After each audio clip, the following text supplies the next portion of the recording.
Olá pessoal, tudo bom? Bom estar com vocês aqui de novo, mais uma vez aqui no Trilhando Podcast. Hoje a gente tem uma convidada super especial, a gente vai estar aqui com a gente hoje batendo um papo, Fernanda Fingel, gerente da Fundação Vale, que é responsável pelo maior aporte em leis de incentivo do Brasil hoje, já há bastante tempo, né, Fernanda? Isso é muito legal. E a gente estava conversando aqui antes de começar que o legal é ver que outras empresas também vêm crescendo, mas também é muito legal ver que a Vale continua sendo a líder nesse mercado. E o nosso papo hoje, a gente vai falar de diversos assuntos bem relevantes, mas o importante é entender aqui com o Fernando, e a gente tem vários projetos que a gente toca em conjunto, muito voltado a capacitações, como que se é aplicado esse dinheiro, né? A gente tem muito dinheiro, mas como que se faz o uso desse dinheiro? Qual é a forma inteligente hoje que a Vale tem de utilização desse dinheiro? Além disso, a gente vai falar do nosso famoso percentual de 4%, que a gente já vem falando há bastante tempo, e uma novidade, que é uma mudança de tributação da Vale, que mudou a lógica disso nesse ano, né? Então, assim, pessoal, temos bastante assunto, temos bastante o que conversar. Primeiro, Fernanda, obrigado por ter aceitado o nosso convite de estar aqui hoje. Obrigado por ter essa parceria já a longo prazo que a gente tem com a Vale. E bem-vinda ao Trilhando Podcast. Então, obrigada, Léo, né? Prazer estar aqui com vocês, né? Conversando e também com quem vai poder acompanhar esse bate-papo depois.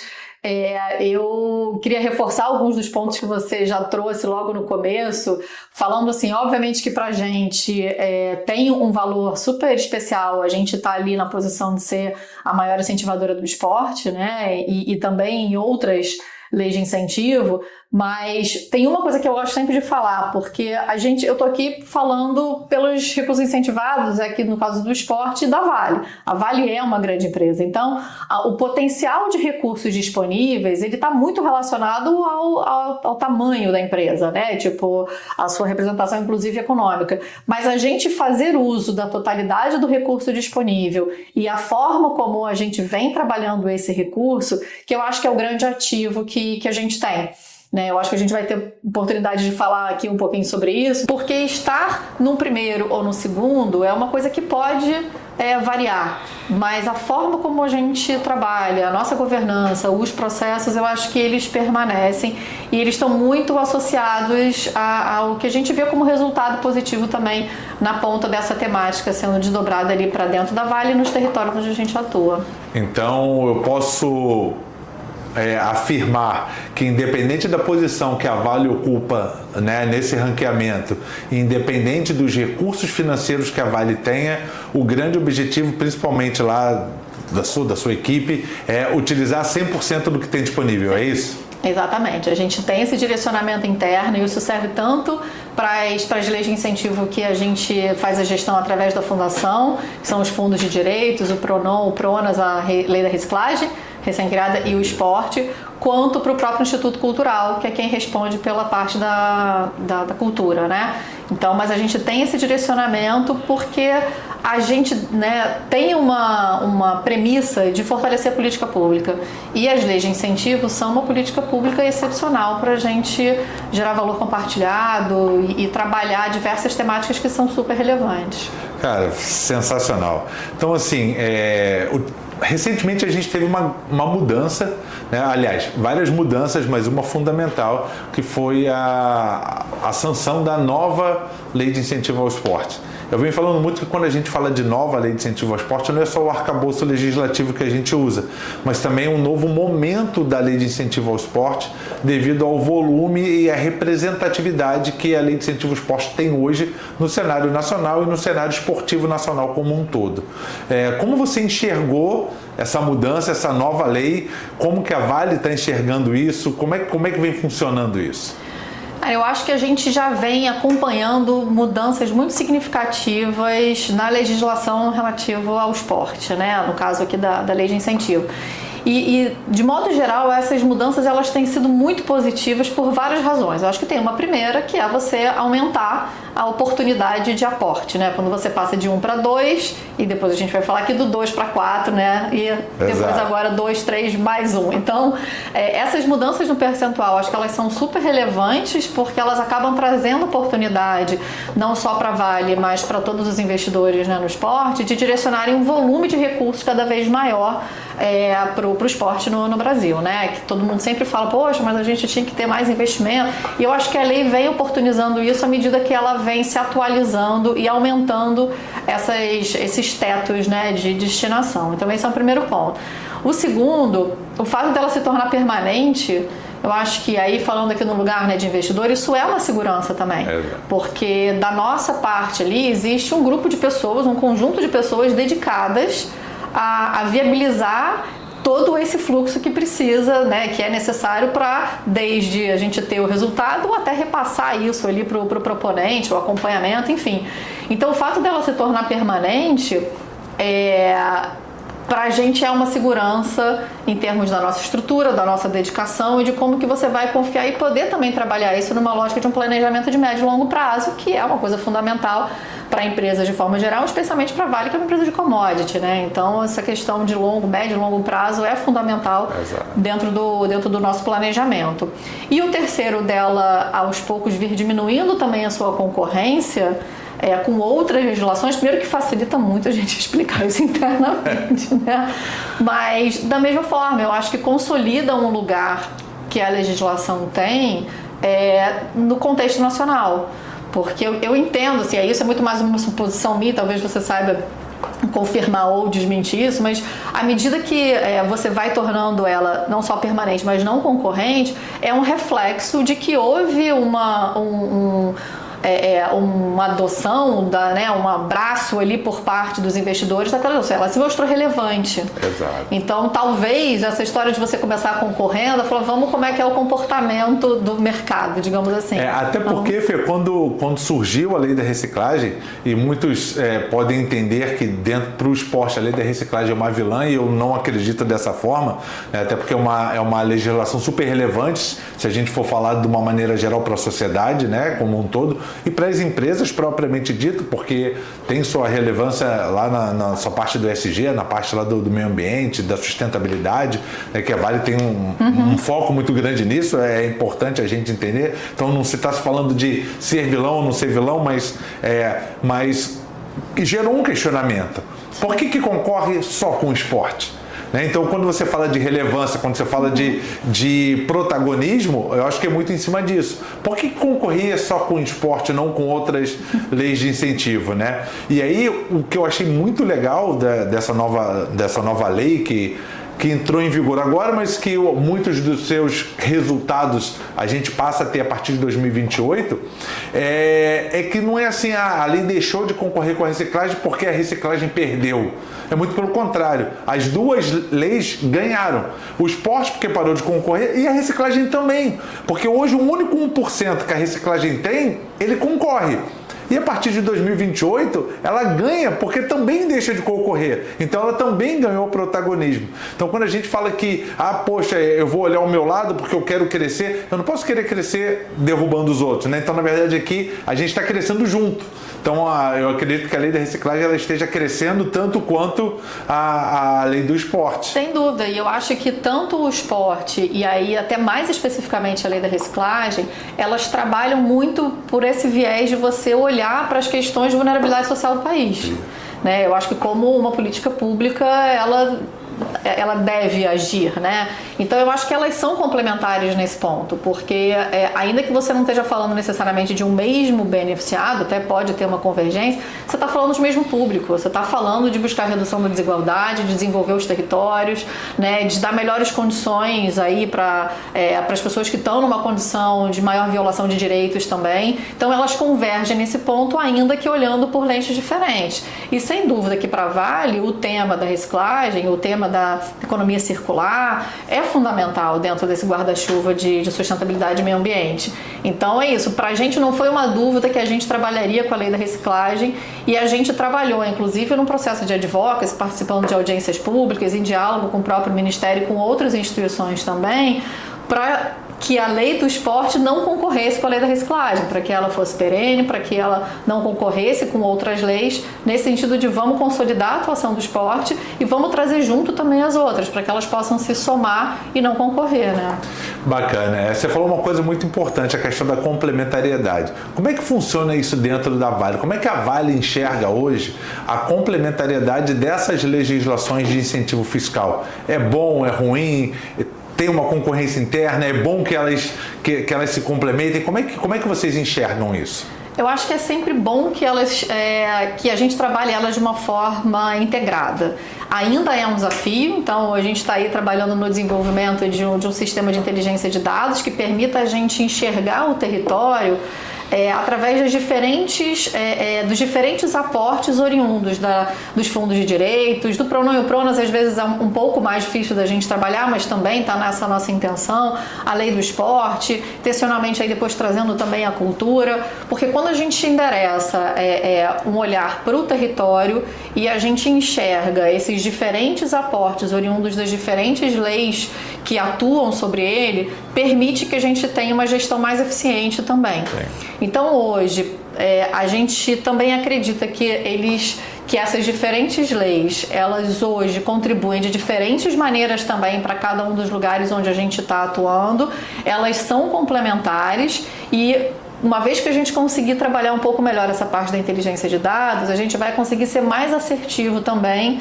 na gestão desses recursos, né? Então, se você está em um projeto esportivo, mas que trabalha com o público de crianças e adolescentes em situação de vulnerabilidade social, e você tem um fundo que está regular, que faz um edital de chamada, ele pode abrir também com um foco ali no esporte educacional ou na educação e através disso também olhar para o esporte. Então essa instituição, ela pode ou migrar de fonte de financiamento, captando com fundo, ou somar. E essa soma e essa variedade também, eu acho que traz uma segurança maior para as instituições, delas entenderem que existem vários locais onde elas podem acessar um recurso público, né, e se fortalecer e se consolidar na sua atuação. Muito bacana. Mas na ponta, como é que você acha que isso funciona? Você acha que as instituições já estão preparadas para trabalhar essa complementariedade? Como que a Vale enxerga isso? É mais vantagem ou é mais provável para aquela entidade receber recursos da Vale se ela tem essa capacidade de ramificar o seu ramo de atuação? Porque se a gente for olhar assim com muita clareza, né? Se eu for fazer um projeto, a gente está falando mais cedo, um projeto de circo, eu posso fazer ele tanto na lei do esporte como na lei da cultura. Uhum. Será que as entidades elas estão preparadas para atuar nessas duas legislações, nos fundos de direito? Como é que você enxerga o seu mercado? Então, eu diria que muitas delas, a maior parte delas não está. E aí eu acho que entra também o ponto que você falou no início, que é um olhar para a capacitação. Então, a gente tem uma série de evidências que a gente usou até para organizar e direcionar o nosso trabalho, que mostram a fragilidade de grande parte das instituições, especialmente do terceiro setor, né? E então a gente vem fazendo sistematicamente esses exercícios de capacitação. E esses exercícios de capacitação, eles são, a gente tem, está atualizando agora até junto a parte da lei de incentivo ao esporte. A gente tem as ações do Capacita, que vão presencialmente fazer uma atualização, uma reciclagem também das instituições que atuam com o esporte. A gente tem o CASE, que é essa iniciativa que é uma mentoria para instituições que estão numa fase ainda muito preliminar, precisando se regularizar ou ainda de uma maneira ali muito incipiente, né, na forma de tratar a parte da gestão dos seus recursos. E, ao mesmo tempo, a gente tem um programa voltado para o fortalecimento dos conselhos de direitos. Então, é claro que a ideia é que a gente possa, não só pelo nosso lado, mas pelo amadurecimento dessas instituições, convergir para olhar essa centralidade do território e de que maneira a gente integra de uma forma inteligente, potencializando cada vez mais os recursos oriundos de diferentes fontes. Eu diria que hoje a gente ainda está um pouco distante. Eu não diria que para a gente é um critério de avaliação dessas instituições, Mas eu acho que mais do que ser para Vale, eu acho que o entendimento das organizações dessas diferentes oportunidades acaba trazendo benefícios que facilitam a captação não só com a Vale, mas com outras empresas também, porque você passa a ter um olhar para a sua gestão orçamentária de uma maneira mais sólida. E para quem está querendo colocar dinheiro, né, numa organização, esse entendimento ele é importante. Né, perceber uma solidez, uma maturidade ali na gestão que olha para a questão de eficiência, de performance, de resultados, isso é um valor para quem está querendo colocar dinheiro na instituição, né? Verdade. Aqui na Trilha a gente fala sempre que não falta dinheiro para o esporte hoje no país. Falta as entidades se capacitarem a nível de conseguir acessar os recursos que estão disponíveis. Você citou aqui várias fontes de recursos diferentes e que podem ser complementares. Se a gente entrar em outras leis, como as leis estaduais e as leis municipais, a gente expande mais ainda esse leque de oportunidade. Então, a ideia é que a capacitação acaba sendo um foco para aquelas entidades que querem desenvolver seus projetos e crescer como instituição e como terceiro setor como um todo. Você citou alguns projetos que hoje a Vale apoia, né, e alguns deles através de projetos de lei de incentivo, né, como o Case e o Capacita. Na visão da Vale, esses projetos, eles seguem o protagonismo e a exclusividade da Vale, ou a Vale topa dividir isso com outras empresas que queiram seguir o mesmo caminho? Não só a gente topa, como a gente estimula, né? Eu acho que quando a gente olha, tem um estudo muito interessante, né, das partes do panorama das leis de incentivo, que mostra uma desigualdade muito grande na distribuição desses recursos incentivados no Brasil. Então, e tem um outro dado desse estudo que eu acho também muito interessante, que fala assim que precisa existir uma intencionalidade para reverter uma lógica de desigualdade, senão uma tendência até você acentuar a concentração de recursos onde você tem um IDH maior. E para mudar isso, reverter isso e de fato implementar essa intencionalidade, não dá para achar que uma instituição, que uma empresa como a Vale vai fazer isso sozinha.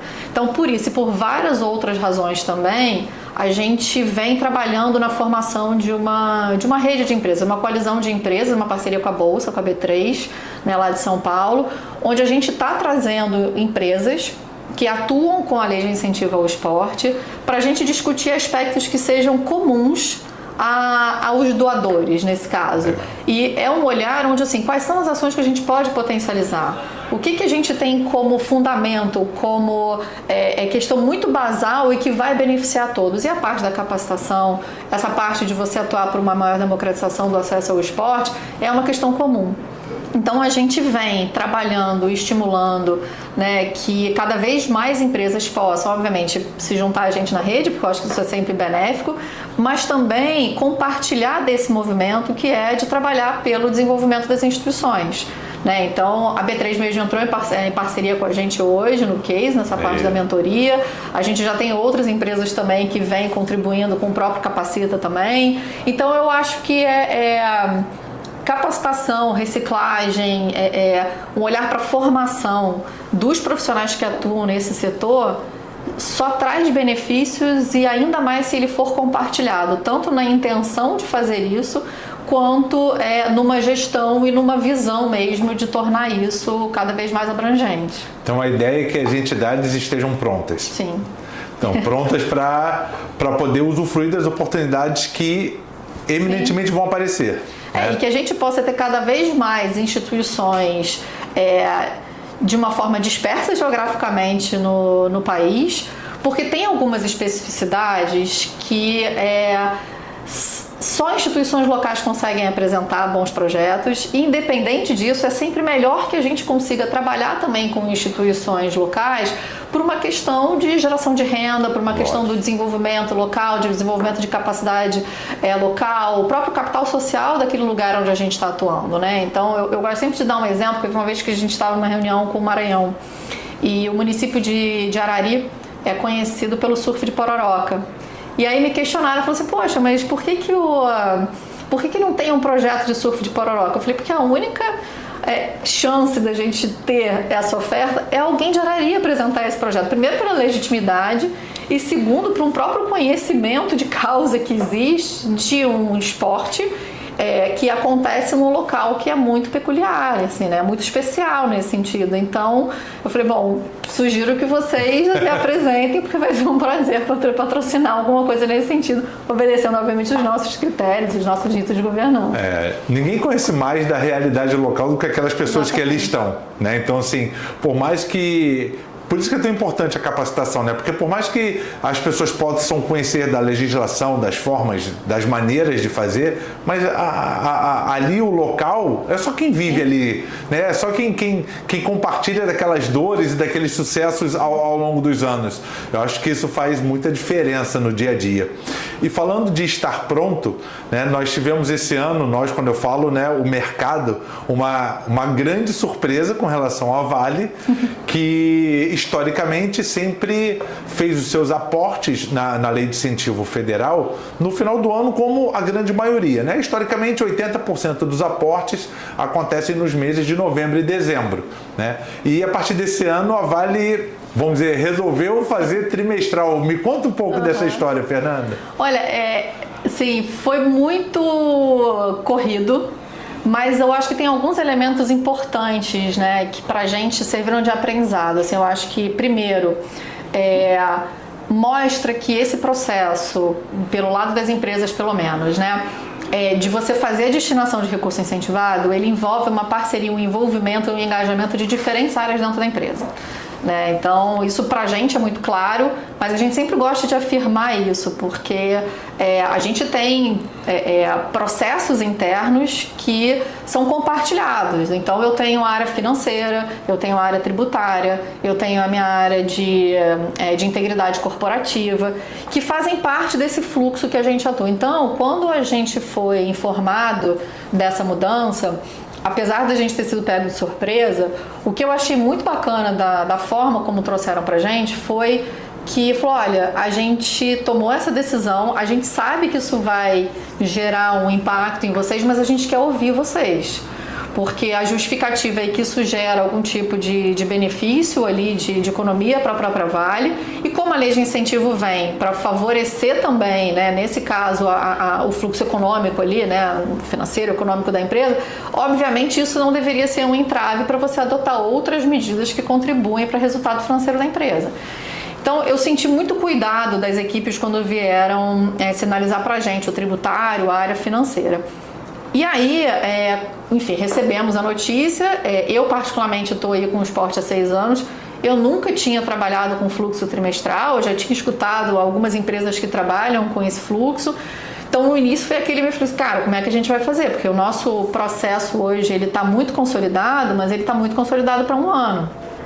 E não só o nosso, mas a nossa área de integridade, a nossa área de contas a pagar, todas essas outras partes que compõem o fluxo estão todas estruturadas dessa forma.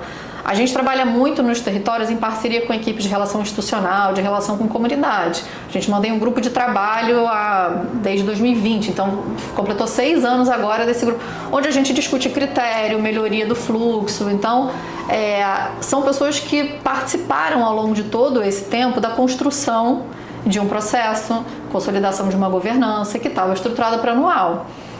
Então a gente falou assim, bom, vamos ver o que a gente consegue mudar, quais são as áreas que já estão embarcadas aqui, então já estão cientes, quais são as outras que a gente vai precisar de alguma forma trazer e como que a gente vai lidar. Então, acho que primeiro foi aquele mantra do vamos nos desesperar com calma, ele foi muito presente, né? Eu falei assim, bom, vamos fatiar o nosso problema. Primeiro trimestre é uma realidade.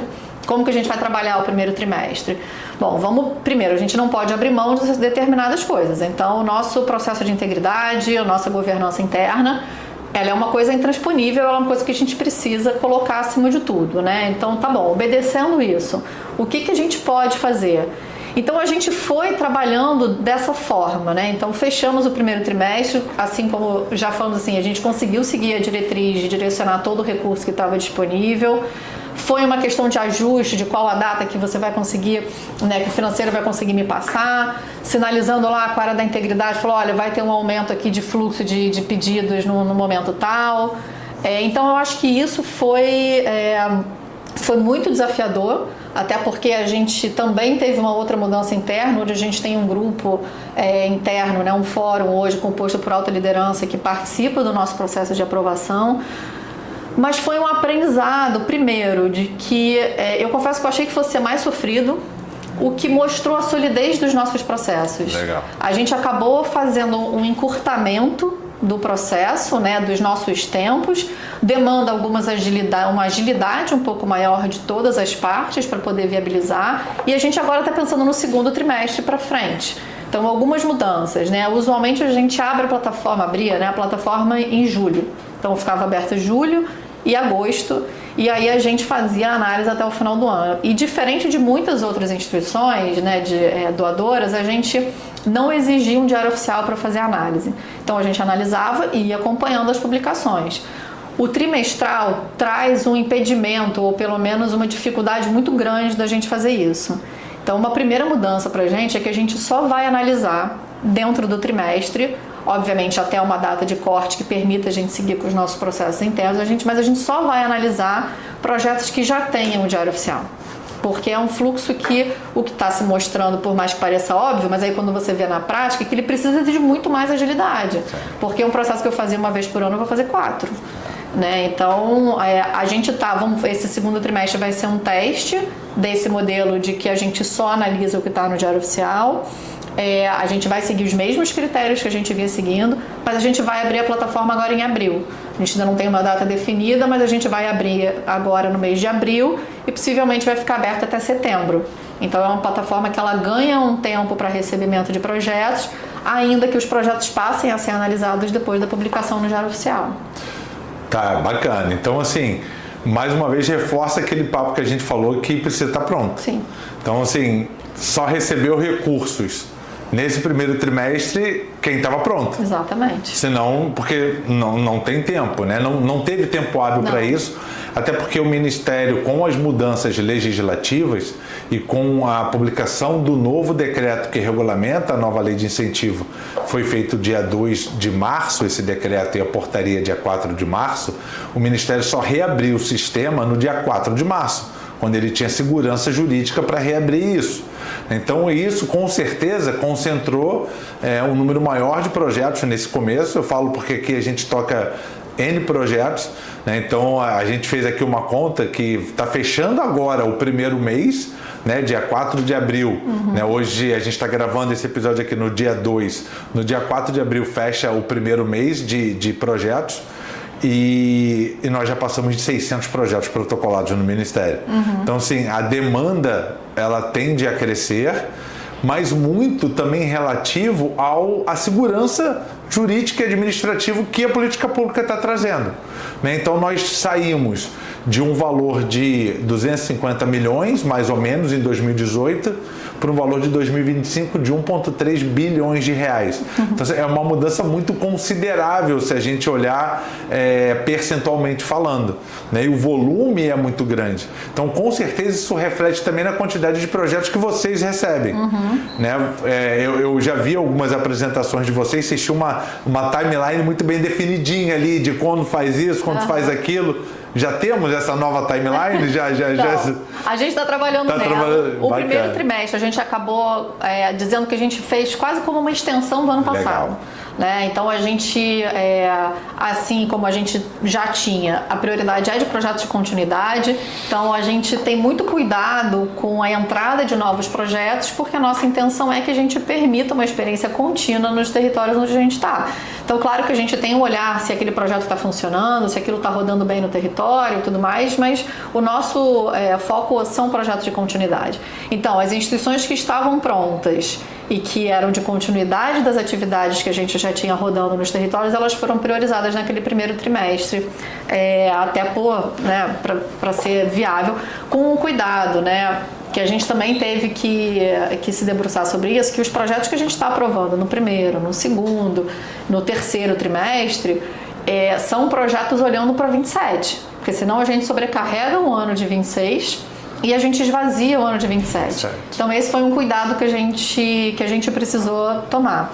E em termos da nossa timeline, de novo, no primeiro trimestre foi uma coisa, No segundo trimestre, a gente ainda está definindo essas datas de corte, né? Mas o que a gente sabe assim, a plataforma ela vai ficar aberta continuamente. Então, a qualquer momento, tendo assim, já inscrevi o projeto, pode inscrever na plataforma, sabendo que a gente vai analisar quando tiver o diário oficial. Mas para escrever não precisa do diário oficial, não só precisa. para análise. Exatamente. Legal. Mas é porque às vezes tem aquela preocupação, mas eu protocolei e aí você já analisou o projeto? Ou às vezes procuram a gente e falam, eu queria falar sobre um projeto. Na verdade, a pergunta é o contrário, né? Já tem o diário oficial? Então, tem o diário oficial até ali, aí a gente tem que definir certinho, mas considerando por o trimestral, a gente tem até o último dia útil daquele trimestre para concluir os aportes, né? E a gente diz que, e é isso na particularidade da Vale, mas das empresas grandes, o processo de pagamento ele não é um botão que você aperta, né? Você tem um gerúndio aí do está pagando, que a gente precisa trabalhar com uma segurança, porque às vezes dá problema na hora que cai na conta, ou não cai na conta, e a gente precisa ver. Então a gente precisa trabalhar com uma margem de segurança. Idealmente, a gente encaminha para os pagamentos entre 15 e 10 dias antes do fechamento do mês, porque a gente já conseguiu fazer a análise dos projetos, isso não é no caso do esporte, a gente já conseguiu fazer a análise dos projetos, a gente já tem uma sinalização do financeiro de qual o valor que a gente tem disponível, a gente já passou pelas nossas etapas internas de integridade, governança, aprovações, normas de delegação, tudo isso, então a gente precisa estar com tudo pronto até o dia 15 do último mês daquele trimestre. Mas, de novo, a gente ainda não viveu esse segundo trimestre.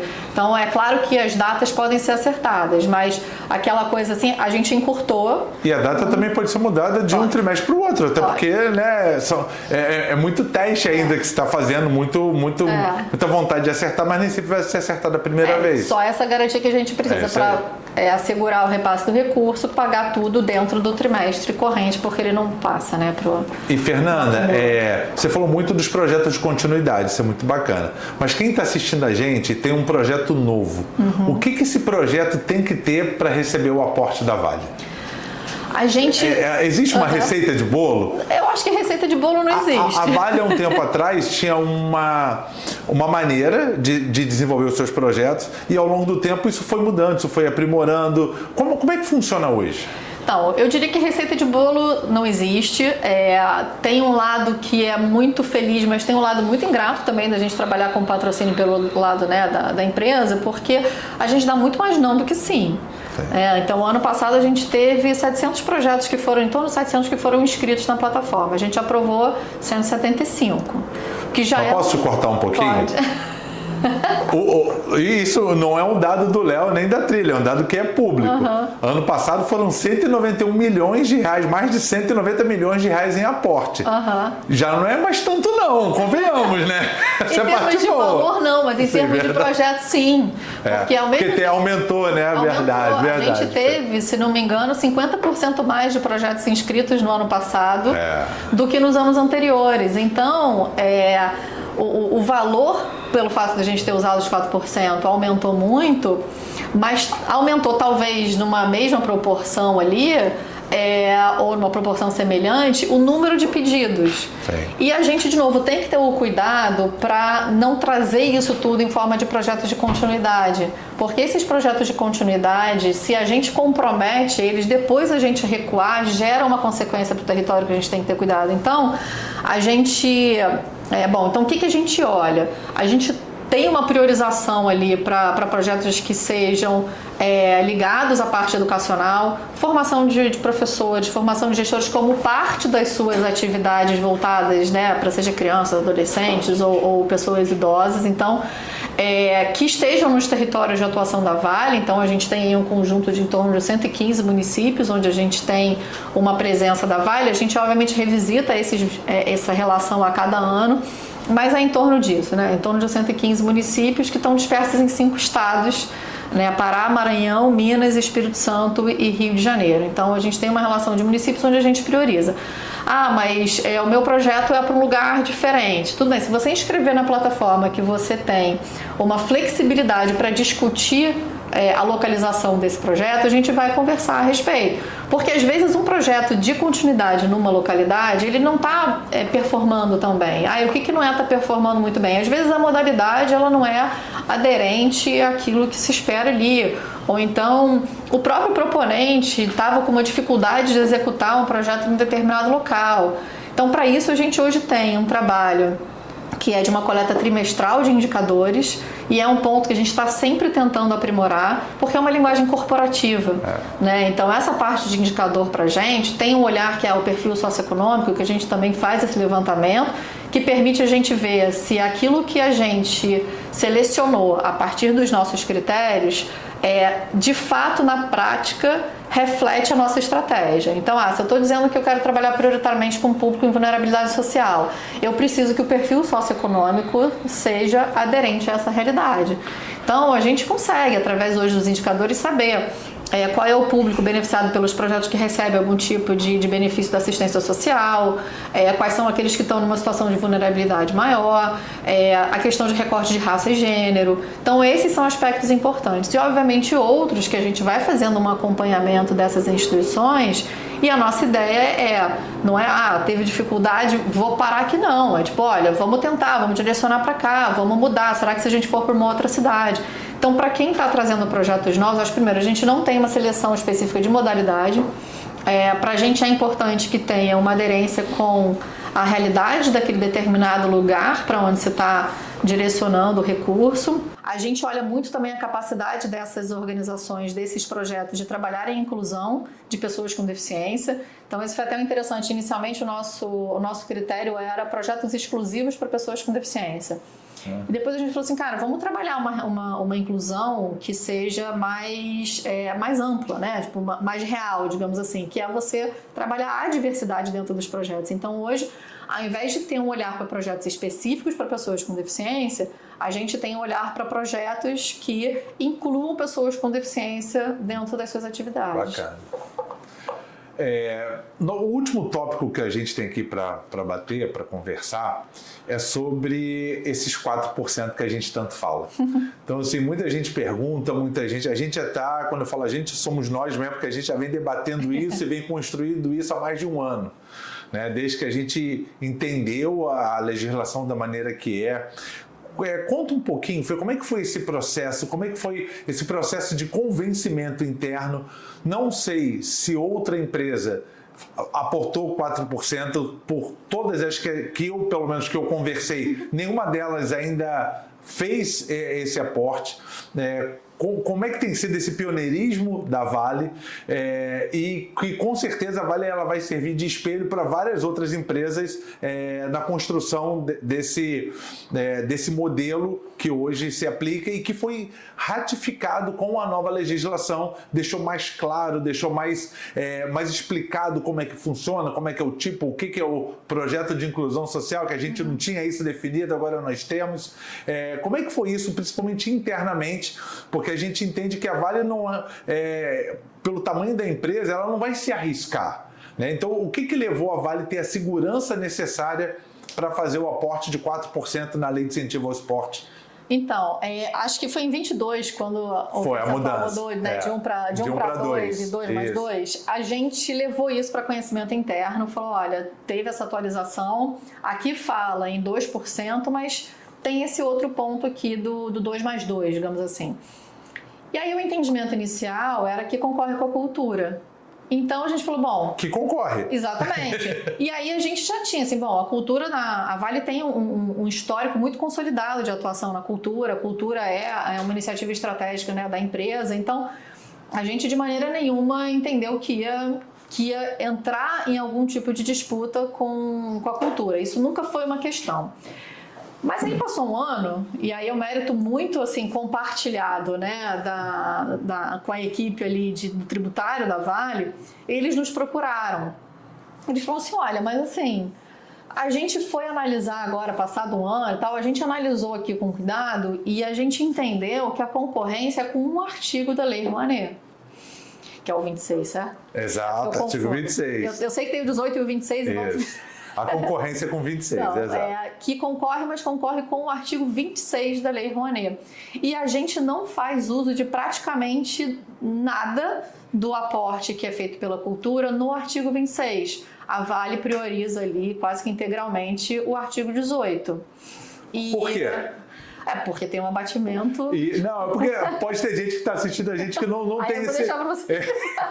que não tem esse conhecimento. O pessoal da cultura, diferente do esporte, tem 2 artigos de isenção fiscal. Nós temos o 18 e nós temos o 26. O 18 é praticamente igual ao que a gente tem no esporte, que tudo que a empresa faz dentro do percentual de isenção, ela recebe de volta, né? Assim como acontece na lei de incentivo ao esporte. O 26 não. O 26 é tudo que ela aporta, ela vai receber mais ou menos 40% de volta. E 60% é aporte direto da empresa.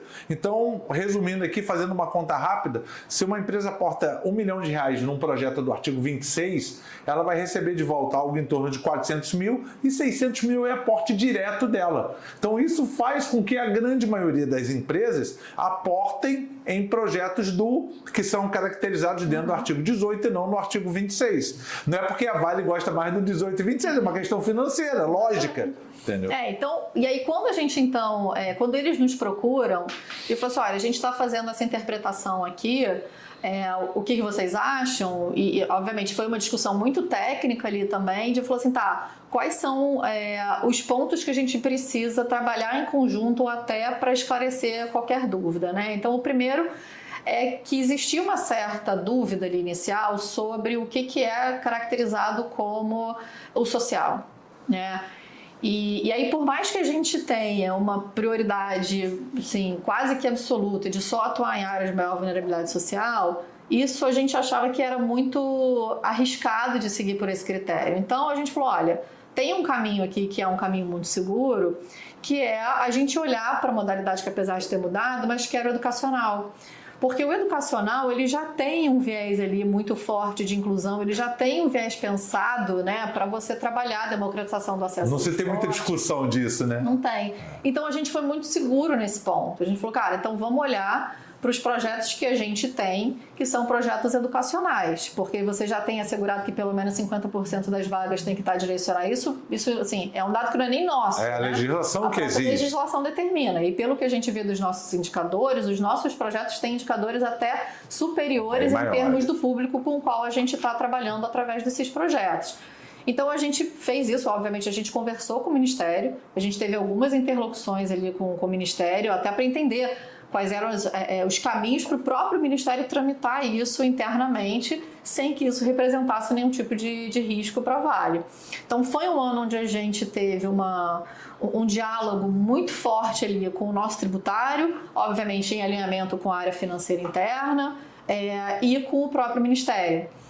E aí, eu acho que uma evidência para mim, uma coisa que foi muito boa desse processo é que mostrou, primeiro, a relevância que o tema das leis de incentivo tem assumido dentro das empresas. Quando você consegue fazer um uso disso composto e coordenado, inclusive com outros investimentos, aí no caso, nossos investimentos sociais, né? Você potencializa ações no território e isso vem ganhando uma relevância.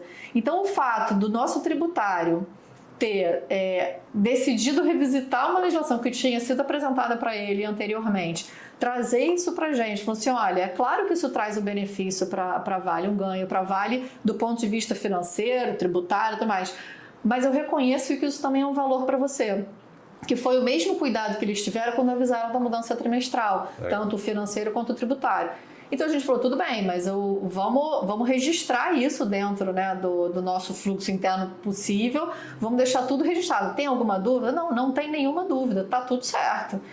Então a gente fez uso disso esse ano, até no final do ano teve uma publicação também que acabou gerando algumas dúvidas da Receita. Né? Mas a gente foi no nosso tributário e falou, olha, ele falou, não muda nada pra gente, a gente está muito seguro juridicamente do que está sendo feito aqui, não muda pra gente. Então eu acho que isso foi, sim, de novo, o reforço de um trabalho em parceria, do engajamento das diferentes áreas internas que percebem valor nessa política pública. Então ali foi um movimento que a gente cantou uma pedra no início, né? Tipo, foi lá, falou, olha, aqui no início falou, não, ficou com dúvida, deixa eu revisitar, trouxe pra gente o que você acha, o que precisa construir, quais são os pontos que a gente precisa fazer. E assim, e aí o que eu acho interessante assim, não é mais a intenção de usar. A gente já usou, a gente já usa, a intenção é dar continuidade. E isso, de certa forma, é uma segurança para outras instituições que ainda estejam em dúvida, porque a gente já operacionalizou. E deu certo, Fernanda? Recebeu o dinheiro de volta? Tudo tudo certo. Olha que legal. Tudo certo, até agora ninguém veio falar. E eu acho que a partir de agora não vem, porque já encerrou o processo. Já encerrou o processo, exato. Então deu super certo.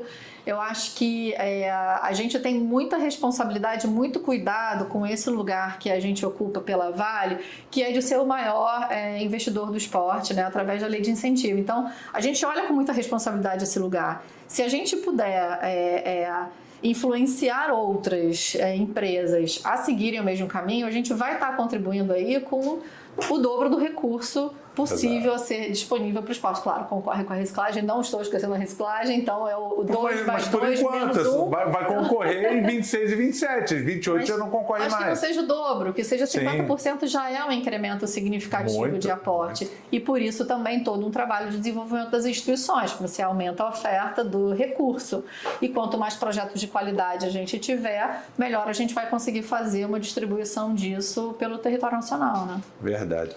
Caramba, Fernando, acho que se deixar a gente fica aqui horas e horas batendo papo, que realmente é uma coisa legal. Você sabe que a gente sempre tem a gente não concorda em tudo o que é bom, então, mas a gente consegue ter as nossas conversas e colocar em prática muita coisa do que a gente efetivamente a gente planeja. Então, muito do que está sendo colocado em prática hoje, nós planejamos ao longo desses anos todos, e eu acho que o resultado, cada vez a gente consegue colher de uma maneira melhor, de uma maneira mais saudável, de uma maneira que possa ajudar pessoas e ajudar entidades a utilizar o que nós temos hoje disponível, né? Volto a falar, na minha concepção, a gente não falta dinheiro para o esporte no país, falta que a gente tenha pessoas capacitadas a buscar, acessar esse dinheiro e principalmente a fazer bom uso desse dinheiro. Porque a gente está falando aqui, na sua maioria, de recursos públicos, e a gente tem que ter essa responsabilidade na utilização desses recursos públicos.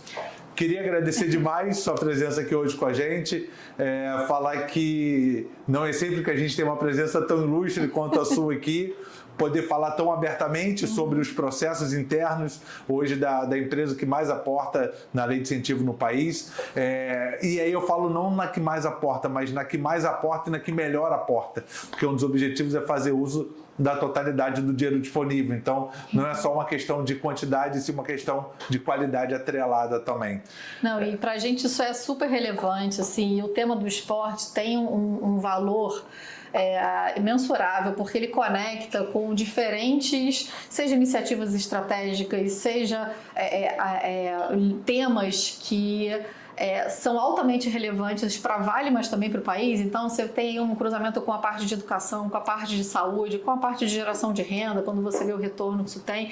E tem uma fala muito interessante de uma diretora da Flávia, né, que é a nossa diretora de investimento social. Ela um dia falou uma coisa que eu achei, assim, fantástica. Ela falou, cara, o esporte, quando eu vi, já tinha ido, né? Porque eu acho que é um tema que conecta, que permeia, que permite que diferentes pessoas de alguma maneira se relacionem ou criem uma conexão com ele. Então ele tem um valor em si pela sua própria atividade, mas ele tem esse valor também ali meio que compartilhado com outros temas, de ser um ponto de disseminação, de suporte, de complementariedade com outros temas muito centrais que a gente tem hoje, pensando em redução de desigualdade, pensando, né, no desenvolvimento de país. Então, e quando a gente une isso com um olhar territorial, né, assim, eu sou geógrafa de formação, né, e a gente estuda muito o conceito de território, e eu gosto muito do conceito do Milton Santos de território, que ele fala que é de espaço usado, né, e das conexões e relações que se estabelecem nesses espaços e, portanto, constituem esses territórios. E o esporte, ele tem uma centralidade muito bonita nisso, né, da forma como você conecta temas, conecta pessoas, conecta gerações. E eu percebo que o tema vem ganhando muita relevância dentro da própria Vale. Então, quem sabe cada vez mais pessoas possam saber que a Vale trabalha com o esporte, porque até pouco tempo atrás ainda era muito mais restrito talvez ao universo esportivo, e esse esportivo voltado para o desenvolvimento, né, de um esporte mais educacional, de inclusão. Então, a gente vê, por esse engajamento das áreas internas, a construção dessa parceria e a solidez de um trabalho, isso ganhando relevância. Então, é uma equipe, assim, super apaixonada, dedicada, altamente, assim, envolvida com o tema. Nada disso também seria possível sem eles, né? Verdade. Então, acho que já fica aqui também um agradecimento, um reconhecimento para quem está ali no dia a dia, carregando, né, o piano todo. E para a gente tá aqui é uma oportunidade até disso, de cada vez mais pessoas entenderem como que a gente se posiciona através do esporte, como que a gente atua através do esporte, as nossas limitações também, como eu falei, a gente acaba dando muito mais não do que sim, e que no final são escolhas que a gente faz e a gente procura ser muito criterioso, muito responsável com as nossas escolhas, obviamente buscando, né, o melhor da governança, o melhor da performance, que para mim é um caminho inegociável, né? Bacana. Pessoal, estamos encerrando aqui mais um episódio do nosso Trilhando Podcast. Queria agradecer a todos que estiveram com a gente, que queiram compartilhar, que queiram divulgar, queiram fazer perguntas, então, queiram sugerir novos temas, novos convidados, então a gente está aqui à disposição de vocês. Obrigado mais uma vez por tudo. Nos encontramos no próximo episódio. Tchau, tchau. Obrigado, Fê. Tchau, obrigada.